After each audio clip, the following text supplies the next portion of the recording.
ফাঁসির সাজাপ্রাপ্ত হাসিনাকে কি এবার বাংলাদেশের হাতে তুলে দেবে ভারত? আইন ঠিক কি বলছে? দুই দেশের চুক্তিতে ঠিক কি কি রয়েছে? হাসিনার এই রায় নিয়ে ভারত কি প্রতিক্রিয়া দিয়েছে জানেন? মুজিব কন্যার মৃত্যুদণ্ড ঘোষণার পরই ভারতকে বিশেষ আর্জি বাংলাদেশের। মানবতা বিরোধী অপরাধের মামলায় বাংলাদেশের ক্ষমতাচ্যুত প্রাক্তন প্রধানমন্ত্রী শেখ হাসিনাকে মৃত্যুদণ্ড দিয়েছে আন্তর্জাতিক অপরাধ ট্রাইব্যুনাল। বাংলাদেশের প্রাক্তন স্বরাষ্ট্রমন্ত্রী আসাদুজ্জামান খান কামালেরও মৃত্যুদণ্ডের নির্দেশ দিয়েছে আদালত। বাংলাদেশের আন্তর্জাতিক অপরাধ ট্রাইব্যুনালে এই রায় ঘোষণা হতেই আদালতে হাততালি আর উচ্ছ্বাসে ফেটে পড়েন সকলে। আর এই মৃত্যুদণ্ড ঘোষণার পরই শেখ হাসিনা ও আসাদুজ্জামান খানের প্রত্যর্পণের আর্জি বাংলাদেশের। দুজনকেই হস্তান্তরের দাবি জানালো বাংলাদেশ ভারতের কাছে। বাংলাদেশের বিদেশ মন্ত্রকের তরফে বলা হয়েছে, হাসিনা ও আসাদুজ্জামানকে আশ্রয় দেওয়া অবন্ধুসুলভ আচরণ, দণ্ডপ্রাপ্ত আসামিদের ফিরিয়ে না দিলে ন্যায় বিচারের প্রতি অবজ্ঞার শামিল। দুই দেশের প্রত্যর্পণ চুক্তি অনুযায়ী হাসিনা ও আসাদুজ্জামানকে হস্তান্তর করা উচিত। ভারত এবং বাংলাদেশের মধ্যে একটি বন্দি প্রত্যর্পণ চুক্তি হয়েছে।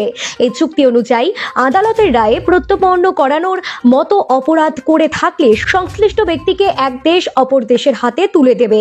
2024 সালের ডিসেম্বরেই হাসিনাকে ফেরত চেয়ে নয়াদিল্লিকে কূটনৈতিক চিঠি পাঠিয়েছিল মোহাম্মদ ইউনূসের নেতৃত্বাধীন বাংলাদেশের অন্তর্বর্তী সরকার। ওই চিঠির প্রাপ্তি স্বীকারও করেছিল ভারত। ভারতের বিদেশ মন্ত্রকের মুখপাত্র রণধীর জয়সওয়াল জানিয়েছিলেন, হাসিনার প্রত্যর্পণের বিষয়ে বাংলাদেশের একটি চিঠি তাঁরা পেয়েছেন, কিন্তু এ বিষয়ে কোনো মন্তব্য এখনই করা যাবে না বলে জানান তিনি। বিদেশ মন্ত্রক সূত্রে জানা গিয়েছিল, আগে এই চিঠির বৈধতা যাচাই করতে চায় নয়াদিল্লি। কোন দেশের অন্তর্বর্তী সরকার যিনি জনগণের ভোটে নির্বাচিত নয়, অন্য রাষ্ট্রে নির্বাচিত সরকারের কাছে কোনো রাজনৈতিক নেতার প্রত্যর্পণ চাইলে আইনি দিকগুলি খতিয়ে দেখা প্রয়োজন।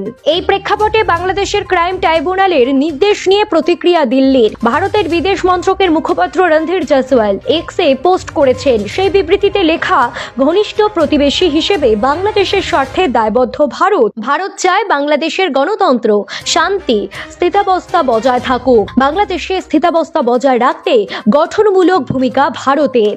অন্যদিকে হাসিনার রায় ঘোষণার পরে ফের উত্তপ্ত হয়েছিল বাংলাদেশ। ধানমন্ডিতে শেখ মুজিবুর রহমানের বাড়ি ভাঙার চেষ্টা বিক্ষোভকারীদের। ধানমন্ডিতে শেখ মুজিবুর রহমানের বাড়ির সামনে হাজির সেনা, পুলিশ, জামায়াত বিক্ষোভকারীদেরও। বিক্ষোভ ঠেকাতে সাউন্ড গ্রেনেড ছুড়েছে সেনা পুলিশ। ধানমন্ডিতে ব্যারিকেড ভেঙে ঢোকার চেষ্টা বিক্ষোভকারীদের। পাল্টা লাঠিচার্জ সেনা ও পুলিশের। পুলিশের লাঠিচার্জের পাল্টা সেনা পুলিশকে লক্ষ্য করে ইট বিক্ষোভকারীদের। একেবারে উত্তপ্ত পরিস্থিতি বলাই যায়।